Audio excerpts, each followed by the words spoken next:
Hi guys, welcome back to channel. It's me Muhammad ചാപ്യൻ. ഇന്നത്തെ നമ്മുടെ വീഡിയോ എന്ന് പറയുമ്പോൾ ഒരു ബൈക്കേഴ്സിന് എപ്പോഴുള്ള ഒരു ഡൗട്ടാണ്. നമ്മൾ ബൈക്കിൻ്റെ ടയർ അപ്സൈസ് ചെയ്ത് കഴിഞ്ഞാൽ എന്തൊക്കെയാണ് ഇഷ്യൂസ്, അല്ലെങ്കിൽ എന്തെങ്കിലും പോസിറ്റീവ് ഉണ്ടോ? കാരണം ഇപ്പോൾ KTM ബൈക്സിലാണെങ്കിലും R15 ഒരുപാട് പേര് അപ്സൈസ് ചെയ്യുന്നത് കണ്ടിട്ടുണ്ട്. അപ്സൈസ് ചെയ്യുക മീൻസ് 150 ഇടേണ്ട സ്ഥാനത്ത് 190 ഇടുക, അല്ലെങ്കിൽ 180 ഇടുക, അങ്ങനെ ഒരുപാട് പ്രവണതകൾ കണ്ടിട്ടുണ്ട്.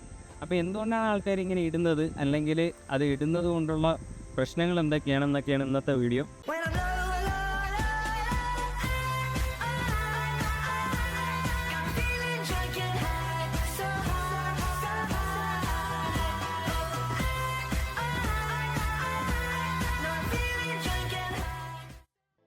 അപ്പോൾ ഈ ഒരു അപ്സൈസ് ചെയ്യുന്നത് എന്തിട്ടാണെന്ന് വെച്ച് കഴിഞ്ഞാൽ രണ്ട് കാരണങ്ങളാണ്. ഒന്നെന്ന് പറഞ്ഞാൽ ഈ 190, 180, 170 അല്ലെങ്കിൽ ഫ്രണ്ടിൽ 120 ഈ ഒരു ടയർ സൈസസ് നമുക്ക് എവിടെ നിന്നാണ് കിട്ടുന്നതെന്ന് വെച്ചാൽ ട്രാക്കിൽ യൂസ് ചെയ്യുന്ന ടയേഴ്സാണ്. അതായത് നമുക്ക് സൂപ്പർ ബൈക്സിൽ ട്രാക്കിൽ ഓട്ടിക്കുന്ന ഫ്രഷ് ടയർ അവരൊരു 2-3 റൗണ്ട് ഓടി ഒരുവിധം തേയ്മാന കാര്യങ്ങളൊക്കെ വരുമ്പോഴാണ് അവർ ആഫ്റ്റർ മാർക്കറ്റ് വെളിയിൽ സ്ക്രാപ്പ് വിലയ്ക്ക് കൊടുക്കുന്നത്. അത് നമുക്ക് ആഫ്റ്റർ മാർക്കറ്റ് ഒരു 3000, 2000 ആ ഒരു റേഞ്ചിലൊക്കെ കിട്ടുന്ന ടയറാണെങ്കിലോ ബ്രാൻഡ് ടയേഴ്സ് ആയിരിക്കും. ഇപ്പോൾ ഇതിന് നോക്കിക്കഴിഞ്ഞാൽ വെസ്ലീൻ്റെ തന്നെ റോഡ് 5 എന്ന് പറയുന്ന ബ്രാൻഡ് ടയറാണ്. ഇത് നമ്മൾ MRP ഫ്രഷ് എടുക്കാൻ പോയി കഴിഞ്ഞാൽ ഒരു 8 രൂപ 9 രൂപ വില വരുന്നുണ്ട്. പക്ഷേ നമുക്കൊരു ആഫ്റ്റർ മാർക്കറ്റ് ഇതുപോലുള്ള ഡീലേഴ്സിൽ നിന്ന് നമുക്കൊരു 3000 രൂപ ആ റേഞ്ചിൽ കിട്ടും. അപ്പം കോസ്റ്റാണ് മെയിൻ തിങ്.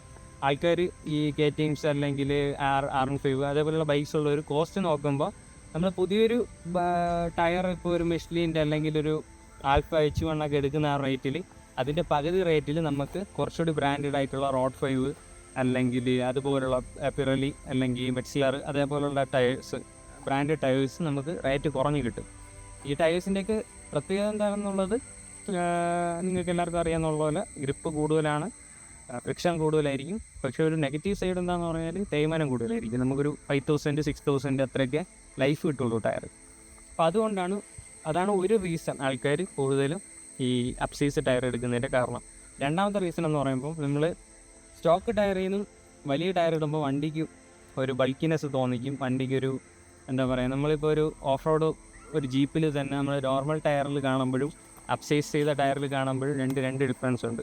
പിന്നെ വേറൊരു മെയിൻ പ്രശ്നം എന്തെന്ന് പറഞ്ഞാൽ നമ്മുടെ കാറുകളിൽ അപ്സൈസ് ചെയ്യുമ്പോൾ പോലെയല്ല ബൈക്കിൽ ഒരുപാട് ഡിഫറൻസ് ഉണ്ട്. കാരണം കാറിൽ അപ്സൈസ് ചെയ്താലും നമുക്ക് വലിയ പ്രശ്നങ്ങളില്ല ഒരു ലിമിറ്റ് വരെ. പക്ഷേ ബൈക്കിലെന്ന് പറഞ്ഞാൽ ഇത് എപ്പോഴും നമ്മൾ, എൻ്റെ ഒരു ഒപ്പീനിയൻ പറയുകയാണെങ്കിൽ എപ്പോഴും നമ്മൾ റെക്കമെൻഡ് ടയേഴ്സ് മാത്രം യൂസ് ചെയ്യുക. അപ്സൈസ് ചെയ്യുമ്പോൾ ഒരുപാട് പ്രശ്നങ്ങൾ വരുന്നുണ്ട്, ഞാൻ വഴിയെ പറയാം. അപ്പം ആ ഒരു ലുക്കിൻ്റെ പേരിലാണ് ആൾക്കാർ കൂടുതലും ഈ പറഞ്ഞ പോലെ അപ്സൈസിങ് കാര്യങ്ങൾ ചെയ്യുന്നത്.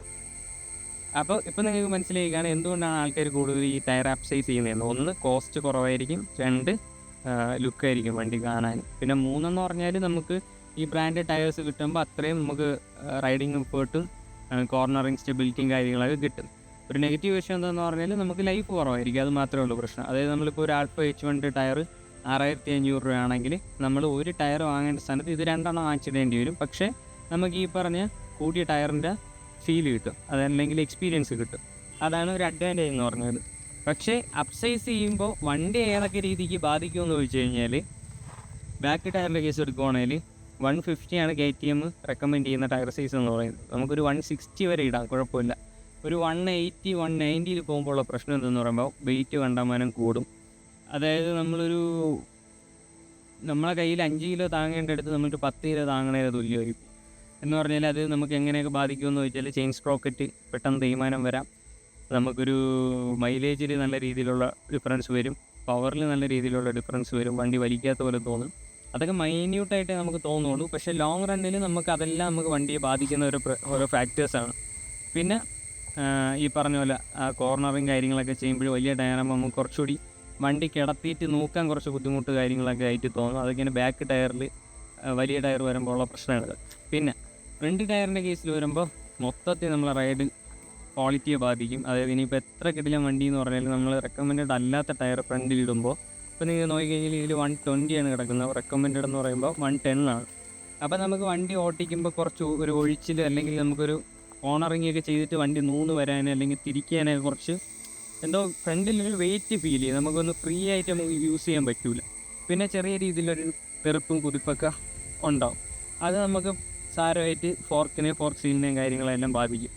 അപ്പോൾ ഈ ഒരു ടയർ അപ്സൈസ് ചെയ്യാന്നുള്ള പ്രശ്നം അല്ലെങ്കിൽ ഈ ഒരു കേസ് കൊണ്ട് നമുക്ക് വണ്ടിക്ക് അഡ്വാൻറ്റേജ് പ്രത്യേകിച്ചൊന്നും കിട്ടാനില്ല, ഡിസഡ്വാൻറ്റേജസ് മാത്രമേ ഉള്ളൂ. അപ്പോൾ നിങ്ങൾ ആഫ്റ്റർ മാർക്കറ്റ് ഇങ്ങനെ ടയർ എടുക്കുന്നുണ്ടെങ്കിൽ മാക്സിമം 150 റെക്കമെൻഡ് ടയേഴ്സ് ഇടേണ്ട സ്ഥാനത്ത് ഒരു 160 ഇടാൻ കുഴപ്പമില്ല. പക്ഷേ ഒരിക്കലും 190 പോകാതിരിക്കുക. അത് നമ്മൾ വണ്ടിയെ തന്നെ കൊല്ലുന്നതിന് തുല്യമായിരിക്കും. വണ്ടി സ്നേഹിക്കുന്നവരാണെങ്കിൽ ഇങ്ങനെ ചെയ്യാതിരിക്കുക. ലിപ്പ് കാര്യങ്ങളൊക്കെ കിട്ടും, പക്ഷേ നമുക്ക് വണ്ടി റൈഡിങ് ഇൻപുട്ടൊക്കെ വളരെ കുറവായിരിക്കും. അപ്പോൾ ഇതൊക്കെ കൊണ്ടാണ് ആൾക്കാർ കൂടുതൽ ഈ പറഞ്ഞ അപ്സൈസ് ചെയ്യുന്നത് അല്ലെങ്കിൽ അപ്സൈസ് ടയർ ഇടുന്നത്. മെയിനായിട്ട് എനിക്ക് തോന്നുന്നു എല്ലാവരും കോസ്റ്റ് കുറവായതുകൊണ്ടായിരിക്കാം. പക്ഷേ നമുക്ക് ആൽഫ H1 ഇട്ട് കഴിഞ്ഞാൽ നല്ല ക്വാളിറ്റി ടയറാണ് റെക്കമെൻഡ്. നമുക്ക് വണ്ടിയുടെ അതേ കമ്പനി ഇറക്കുമ്പോൾ എത്രത്തോളമാണ് നമുക്ക് ആ ഒരു കോൺഫിഡൻറ്റ് കാര്യങ്ങൾ തരുന്നത്, അതേ കോൺഫിഡൻസ് കിട്ടും. പക്ഷേ വലുതായി കഴിഞ്ഞാൽ നമുക്ക് ആ ഒരു കോൺഫിഡൻസും കിട്ടൂല, റൈഡ് കംഫർട്ടും കിട്ടൂല. അങ്ങനെയൊക്കെയാണ് ഇതെല്ലാം ഞാൻ എൻ്റെ എക്സ്പീരിയൻസിൽ നിന്നാണ് പറയുന്നത്. അപ്പോൾ ഈ വീഡിയോ കാണുന്ന നിങ്ങൾക്ക് എന്തെങ്കിലും ഒപ്പീനിയൻ ഉണ്ടെങ്കിൽ തീർച്ചയായിട്ടും കമൻറ്റ് ചെയ്യാം. അപ്പോൾ ഇത്രയൊക്കെയാണ് നമ്മൾ ഇന്നത്തെ വീഡിയോ.